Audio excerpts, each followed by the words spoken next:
is now.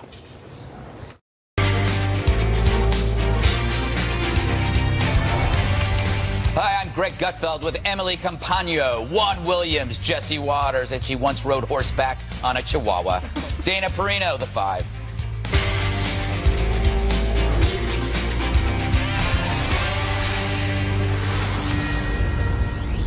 You know, as I look out into the crowd, I just wish that the families of gun violence in this city got this much attention, because that's who really deserves the amount of attention that we're giving to this particular incident.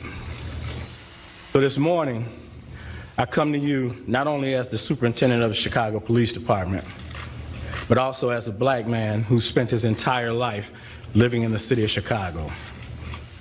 I know the racial divide that exists here. I know how hard it's been for our city and our nation to come together. And I also know the disparities, and I know the history. This announcement today recognizes that Empire actor Jussie Smollett took advantage of the pain and anger of racism to promote his career. I'm left hanging my head and asking why. Why would anyone, especially an African-American man, use the symbolism of a noose to make false accusations? How could someone look at the hatred and suffering associated with that symbol and see an opportunity to manipulate that symbol to further his own public profile? Bogus police reports cause real harm. They do harm to every legitimate victim who's in need of support by police and investigators, as well as the citizens of this city. And I'm also angry. I love the city of Chicago and the Chicago Police Department, warts and all. But this publicity stunt was a scar that Chicago didn't earn and certainly didn't deserve. Smollett attempted to gain attention by sending a false letter that relied on racial, homophobic, and political language. When that didn't work, Smollett paid $3,500 to stage this attack and drag Chicago's reputation through the mud in the process. And why? This stunt was orchestrated by Smollett because he was dissatisfied with his salary.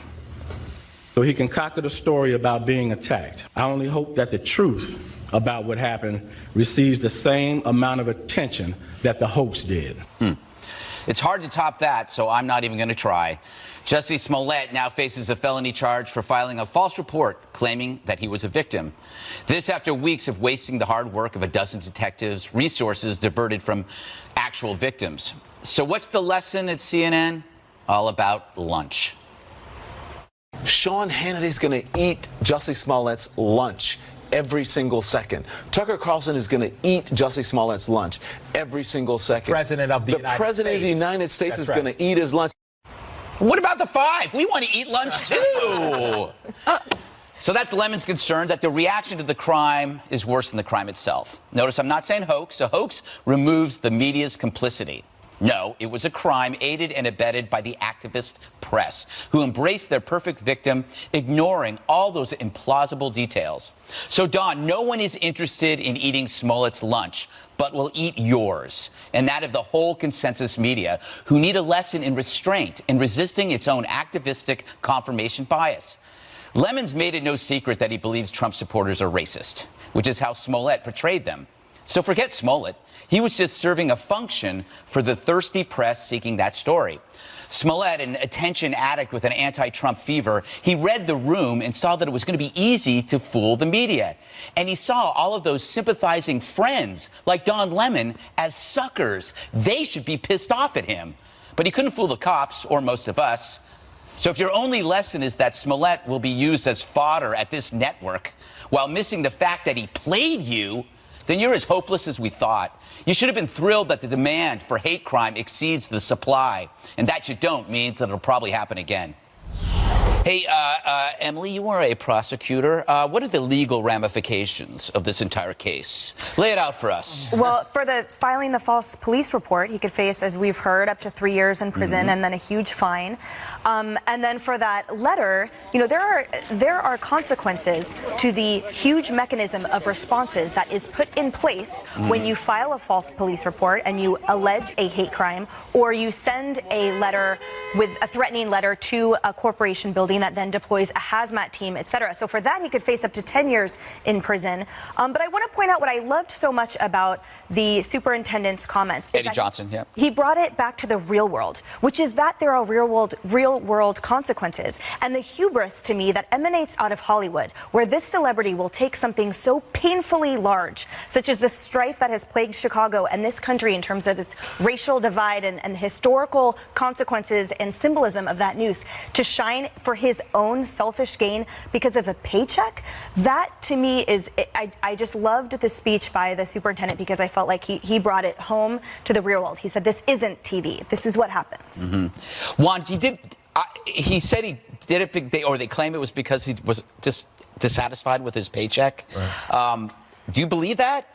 I don't know what to believe, but I mean, that's what the chief said. The chief did it. What were your thoughts on what he said? Oh, I like the chief. Yeah. You know, I mean, and I think that he was very clear that in part of his disappointment was as a black man in seeing Smollett take advantage of the racial tensions in American society.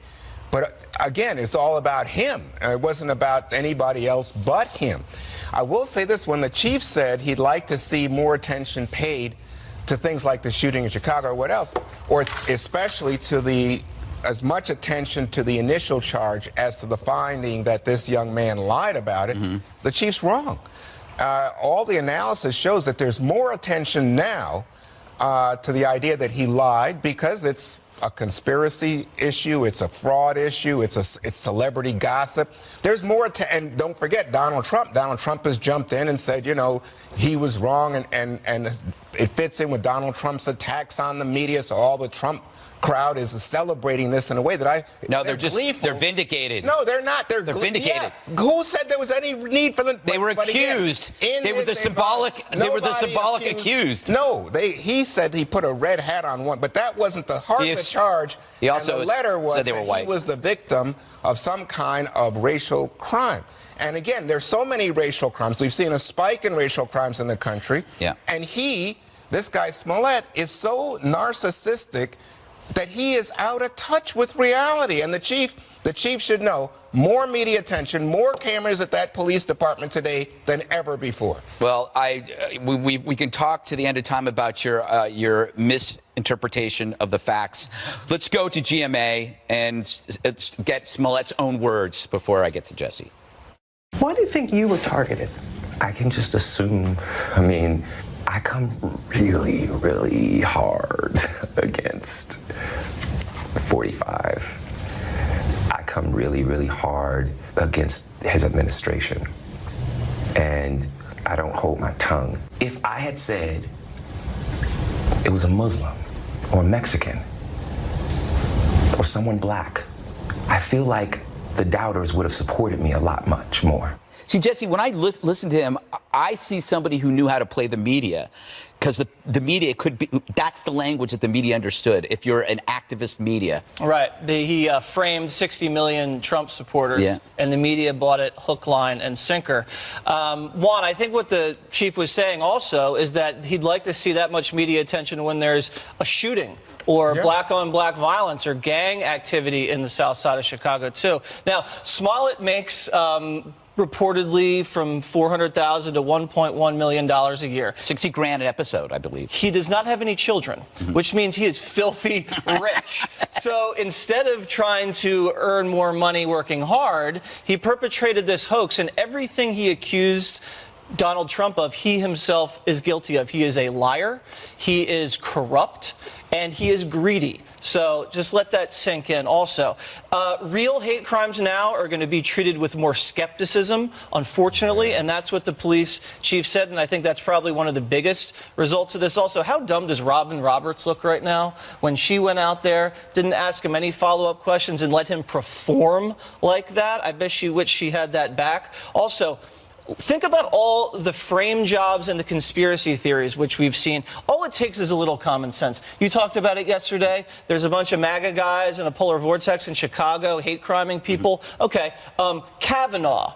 In high school, was he really participating in drug-fueled orgies? Or Covington, let's see, wait a second. A 16-year-old, 115-pound kid was confronting some adult like the Ku Klux Klan. And now Donald Trump, it makes you suspicious of the entire Russia investigation. What? Donald Trump is a Russian asset? Holy Donald smokes. Trump is a Russian asset. You don't have any sort of doubt when someone says that? If you don't believe that there's any sort of suspicion when someone says Trump is a Russian asset, you're crazy and you're going to fall for another one of these hoaxes. What about the U.S. landing on the moon? I think that calls this calls it into question. Dana? Oh my God. Well, a couple of things. One, so he makes $65,000 an episode. His bail was just set at $100,000. So he's going to post bail with a week and a half's worth of work. Yeah. I wonder how like the AOCs of the world feel about this filthy rich person being able to walk away free because, you know, right? We need bail reform. The other thing, though, I really like what Matt Lewis had to write today. I'm going to cite him because I couldn't say it better. He writes for the Daily Beast. He said that the desire for sympathy and the moral authority that comes from being victimized has replaced the desire for admiration or respect for some act of heroism. So it's like victim chic. If you are a victim, then you are going to get more attention, and he knew that. But I do think it's kind of bizarre, though.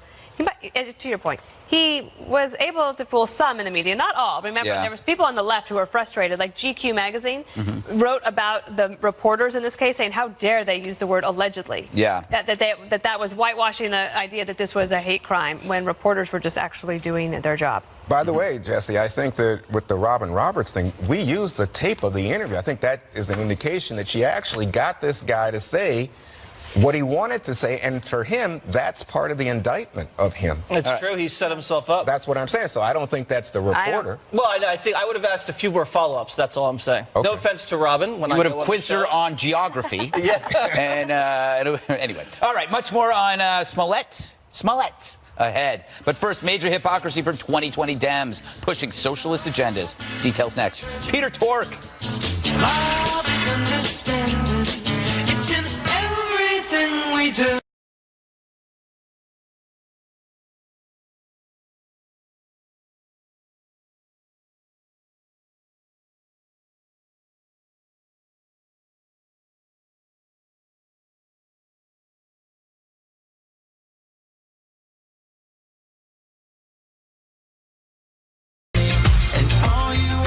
Welcome back. 2020 Democratic contenders are being accused of hypocrisy for publicly slamming the rich while privately rolling in the dough. Watch this. We should not have a grotesque level of wealth inequality in which 3 billionaires now own more wealth than the bottom half of the country. We have a tax bill that got passed that gave $1 trillion to the top 1% and the biggest corporations of America. And they need to give that money back. I want these billionaires to stop being freeloaders. I want them to pick up their fair share. Some are calling foul on those candidates for these reasons. First, Bernie Sanders owns 3 houses and has earned over $1 million in recent years. Kamala Harris reportedly held a fundraiser in Beverly Hills attended by wealthy Hollywood and TV executives. And Elizabeth Warren's net worth is reportedly more than $8 million, putting her in the top 1% indeed. On one of the staffers' Twitter profiles for Congresswoman Alexandria Ocasio-Cortez, it says for every billionaire is a policy mistake, Jesse. So now it's gone from trying to help bring the bottom up by like incentives or education, but now it's just completely top down. I wonder if she thinks George Soros is a mistake. Tell that to his face, AOC. I don't think they're even that rich anyway. I mean, $1 million. I mean, compared to Donald Trump or some of these other people, that's nothing. Remember what Trump said about? That's their point. Remember what Trump said about Mitt Romney? He's poor. And and he walks like a penguin. When I see a wealthy person with a yacht, I don't get jealous. I get competitive, and I want to own my own yacht. I want to work for my yacht. And I don't want to take that yacht away from someone else. I want to get it myself. And I think that's where the Democrats are kind of off. They see wealthy people, and they want to make them less wealthy. I think they should be looking at poor people and say, how do you make poor people less poor? Look what Barack Obama did. Barack Obama raised taxes on the rich. Middle-class wages didn't grow. The deficit didn't get paid down, manufacturing jobs weren't created, and the poverty rate stayed the same. So I don't see a big economic success when you raise taxes on the rich. I think they just waste the money on pork and corruption.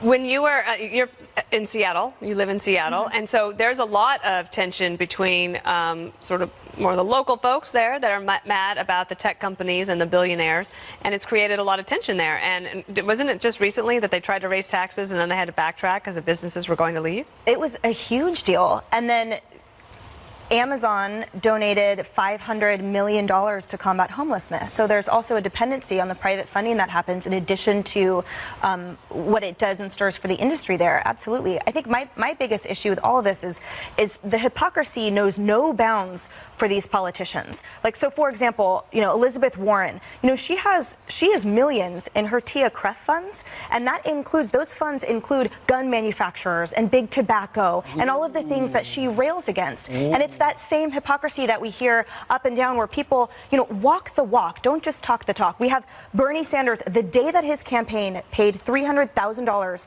in jet airplane costs for his campaign, he tweeted out that climate change was a planetary crisis.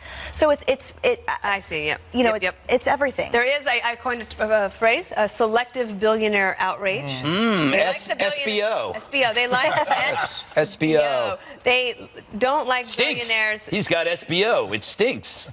Yeah. We'll be right back. Go.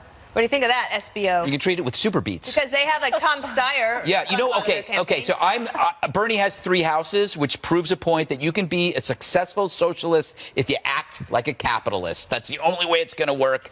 I am not going to bash any of these people for being wealthy. Nope. Because I think it's great that they're wealthy.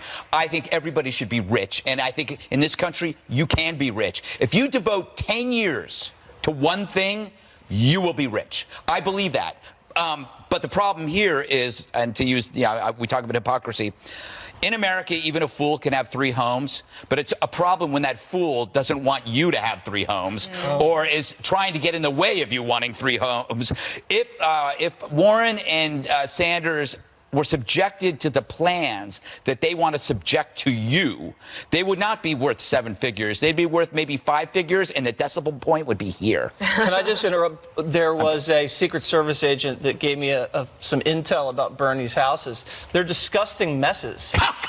He was on detail one time and went up to one of his places, and it was like an episode of Hoarders.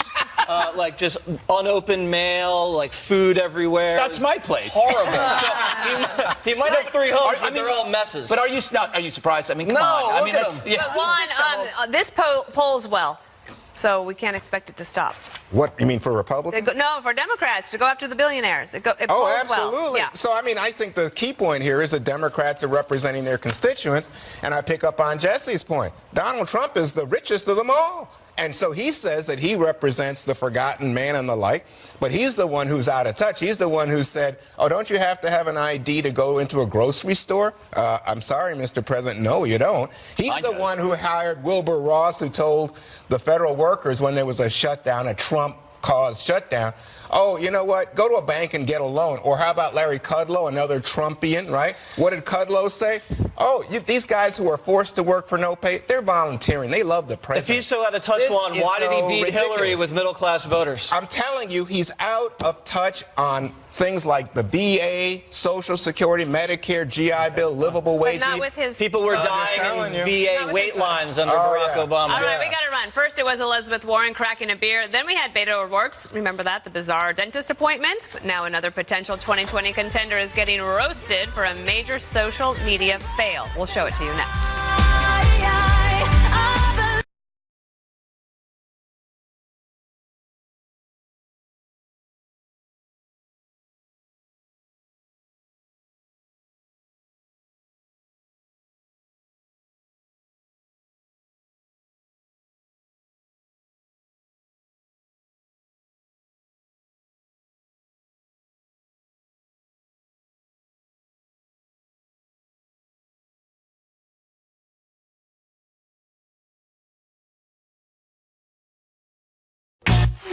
It's another embarrassing social media blunder by a Democrat after Elizabeth Warren tried to look cool cracking a beer and Beto live streamed his dentist appointment.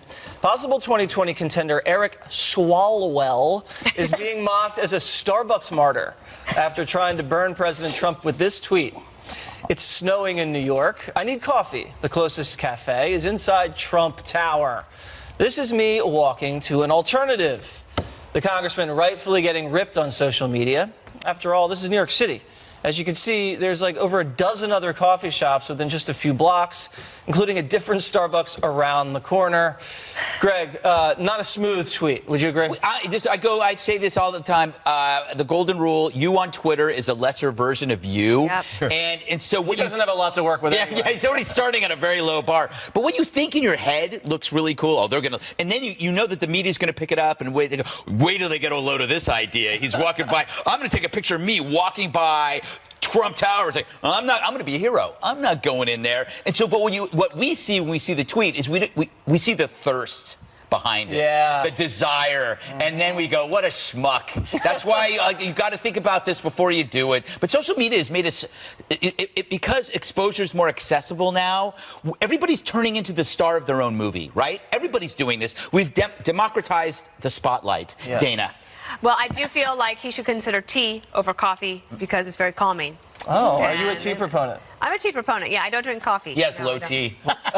Well, they can get tea at Starbucks too. Yes, and I also would advocate for, if you're in New York, you should support the trucks, the food trucks that are on the side of the road, like, because those guys need your business. Yeah, and Trump Tower needs your business too. Definitely could use that $1.25, right, Juan? Why not? But I think Dana's wrong, by the way. I think there's more caffeine in tea than in coffee. No, there isn't. Yeah, just one. Fake news. Juan, have you ever stayed at a Trump Tower or any sort of Trump property? Do you think not staying there is cool? Like yes, I do. You do? I would not even go close to it. I would run. You couldn't get the video of me because I'd be gone. So I think, look, this is all levity. He thought he was having fun. Gee, on this show, I hear all the time when Trump's on Twitter, people say, he's just, don't take it so serious. Well, that's Take true. it easy. That's okay, so have fun with this. But, so, I mean, I guess if you want to just skewer him and say, oh, it's a Democrat, go right ahead. But to me, it was like, you know what? No, all he was doing was indicating he doesn't like Trump. It's a free country. Look at all the dandruff on his... Oh, is that dandruff? Yes. I missed that. And we decide what jokes are funny, right? We don't let him get away with not funny jokes, right? Yeah, for me, it wasn't that he was a Democrat. It was that he was just one more thirsty person seeking that manufactured, or he was manufacturing something that he wanted to be this viral video. And you can see through it. That's the whole point. It doesn't matter who it is. Up the ante, right? It's going to go from beer. Pretty soon it's going to be, somebody's going to smoke marijuana before this thing is through. Yeah. They're absolutely Tide Pods. Kamala. Swalwell should do Tide Pods. Is that still in? No, it's not. Do not listen to me. Do not listen to me. Oh, by the way, you got to Who's it going to be? Who's going to smoke pot before the end of this? But you got to get to Kamala's dad. Kamala's dad has gone after her. I know, but you know what? I feel bad for her. Jamaicans. No, I feel bad for her for that because you don't want your dad, mind your own business. And you really shouldn't be stereotyping other cultures and ethnicities and nationalities. It's below people. Chicago's top, what's so funny? Chicago's top caught blasting celebrities, the media, and presidential candidates over the Jussie Smollett case. Smollett! See it next.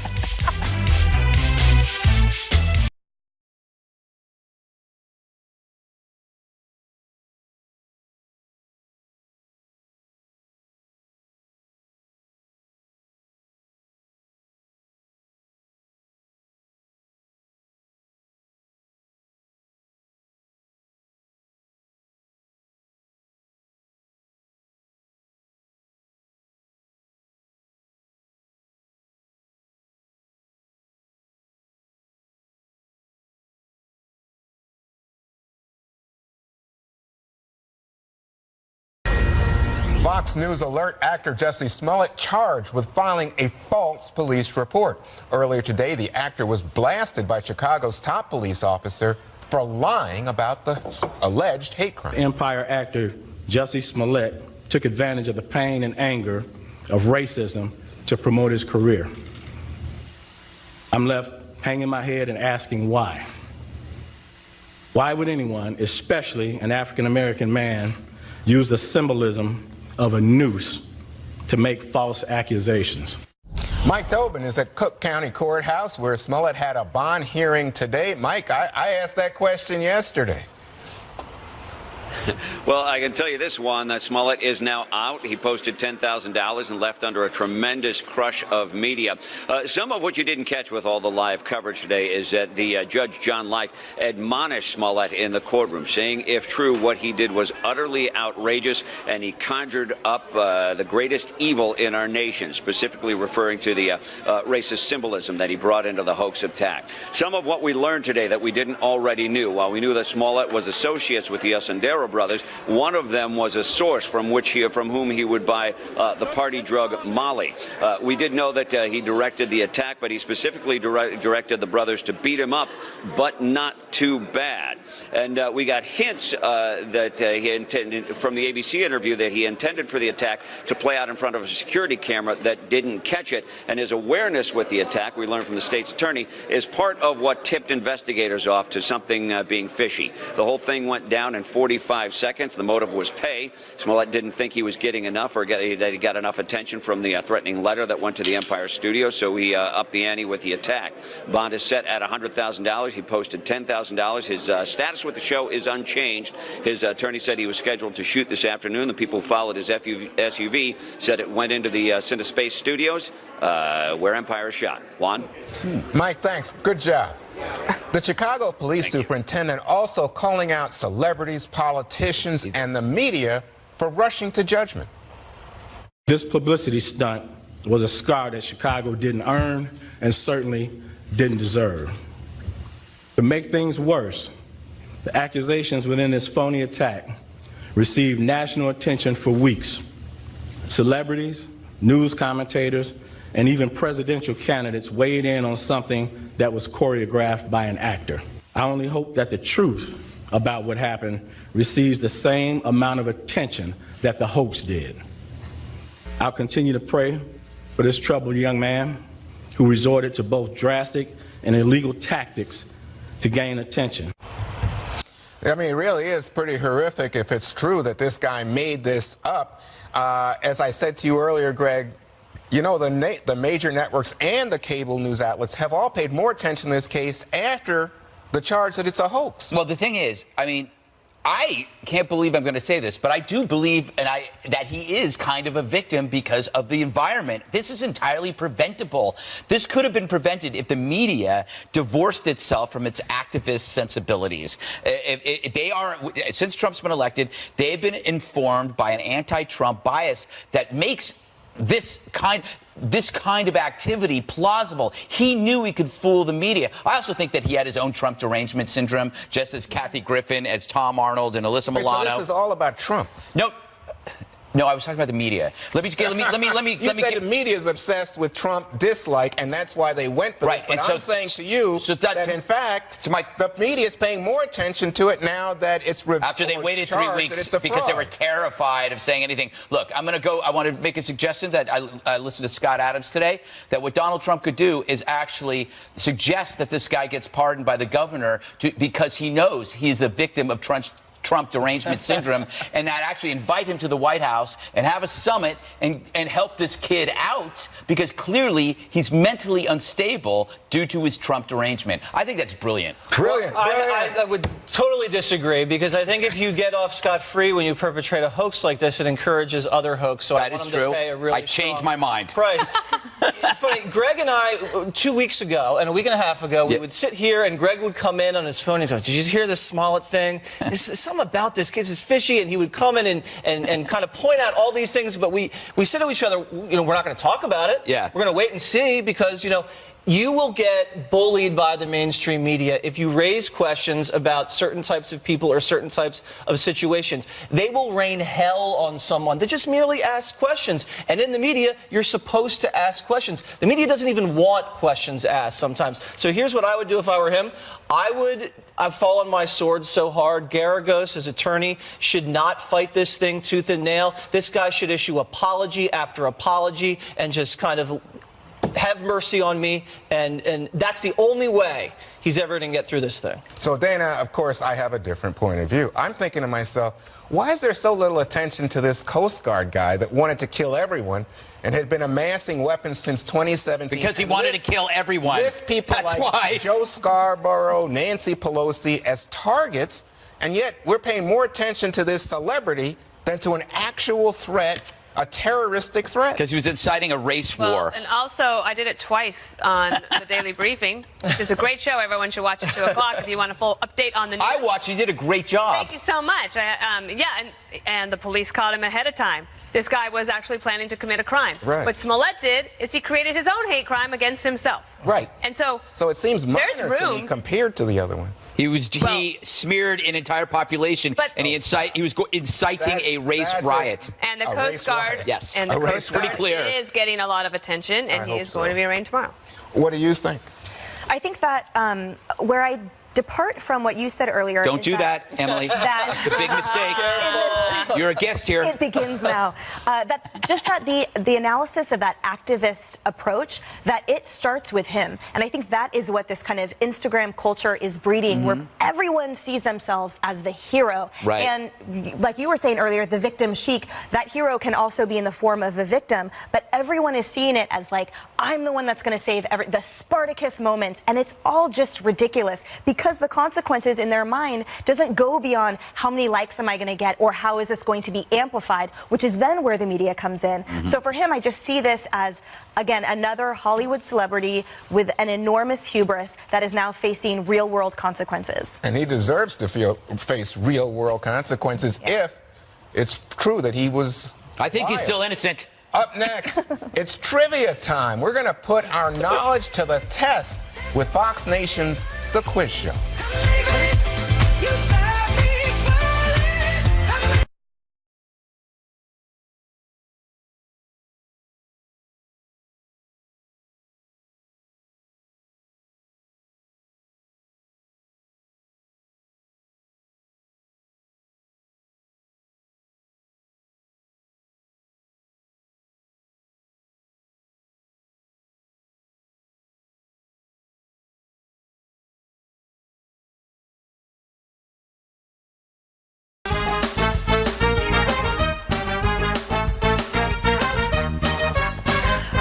Some sore losers the last time we played, so it's rematch time. Tom Shalhoub is back to test our knowledge on fun facts like he does on the quiz show only on Fox Nation. Tom, welcome. Thank you. Boo. We got a lot to get to, Greg. A lot of questions here. All right. You know, you hold up your cards there, right? A, B, or C. Yeah. On the series Friends, what actor played the role of Chandler Bing's biological father? Oh, come on. Was it Kathleen Turner, Bruce Willis, or Freddie Prinze Jr.? As your answers up, answers up, and the only one who got it right, Mr. Gutfeld. Kathleen Turner. She plays. Biological father? Yes, had a sex change. Come on, watch Friends. I don't get it. I'm sorry, Angie, my sister, who's a big His fan. father had a sex change. That was a trick question. Question 2. In 2017, over 120 lawsuits were filed by people who said they were hurt by what? A, heavy-handed bartenders, B, McDonald's Happy Meals, or C, exploding vape pens. Get those answers up. I forget what they were. All cards are up. And the answer is C, exploding vape pens. Yes. It happened to me once. Everyone except Emily I just picked a letter. I know. You're a lawyer. You should know that stuff. I just Very dangerous. Oh, I'm not calling you. Question 3. The films The Endless Summer, The Endless Summer 2, and The Endless Summer Costa Rica are popular documentaries about what? A, sailing, B, roller coasters, or C, surfing. Cards up. Emily, you were very early on the answer for this one. She's reading ahead. The answer is C, surfing. Dana, I spend more of my time reading than watching movies, so. I saw that movie in the theater. Yes, in the theater. I'm better Great with the 80s series. than the Endless 90s. Summer. They don't have surfing in Wyoming. That's why you didn't get it right. Question 4. Who was the only U.S. president Oh, damn it. to ever file an official UFO sighting report? Was it A, Donald Trump, B, Martin Sheen, or C, Jimmy Carter? Cards up, cards up. Oh, you're all C's. You all think you're so smart, and you are. It was Jimmy Carter. UFO sighting. Interesting, Crazy. right? Greg's winning by 1. Oh, Greg's up by 1? Yep. Here we go. Question number 5. What is senosilicophobia?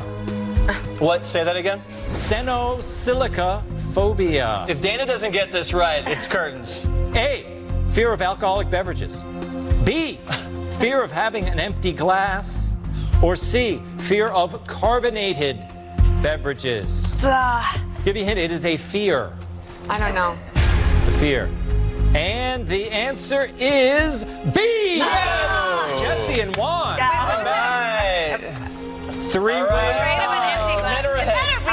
Yeah. Three-way tie. Greg, Jussie, and Juan. What's the objection? Wait, no, that's a real thing that you're afraid of an empty glass? You don't get to lodge complaints when you lose. Dana, she's scared of it because she's scared of drowning. Falling in that cup. Question 6. When cops showed up at Matthew McConaughey's home in 1999, suspecting him of marijuana possession, what was he doing? A, playing the bongos naked. B, shaving Lance, his Irish wolfhound. Or C, standing on his roof in his underwear, howling. Jussie is up, all cards are up, and the answer is A. Yes. Playing the bongos naked. Do you remember that? Of course, I was there. Greg all right. and Jussie. How do you think he got naked? All right, Gutfeld, me Greg and you. and Jussie in the tiebreaker. Use your tablets. Okay. Ready? Come on, It's clearly a game of luck. Get those steps. I'm ready. What year was the television invented? Write down the year. The closest wins. What year was the television Invented? invented? Let me know when you're up there. Time's counting. 8 seconds. Well, how do you? Is it? Television invented 1909 or 1946? Somebody do the math. The answer's 1927. Wow, this is 1927. Greg. By the way, this was a stupid guess on my part. I actually said this is a terrible guess now that I think about it. It's always, but I still won. They're always invented way The before. world was kind of busy. Wait a second. Are you sure I'm wrong? Yeah, there was actually. Sure, he's wrong. Greg, there were TVs. you're the victor. Yeah, Let's I'm the do victor. math What do I again. get? It's 1946 Is this closer when to we 19... dance, Tom? 27? Here's what you get. We dance, You don't we? get to do the quiz show, and you've been a little bit chicken because Jessie's been on twice. Yes. And I still can't answer anything right on this. Wait, so the winner gets to do your show once, and the losers have to do it twice. Yeah, but I am the biggest loser. Who did the best on your show? Emily did great. Thank you. I just didn't. Wait a minute, I thought I did great. You did. You actually did. All right, Tom, thank you for this. One more thing is up next. Great job, Tom.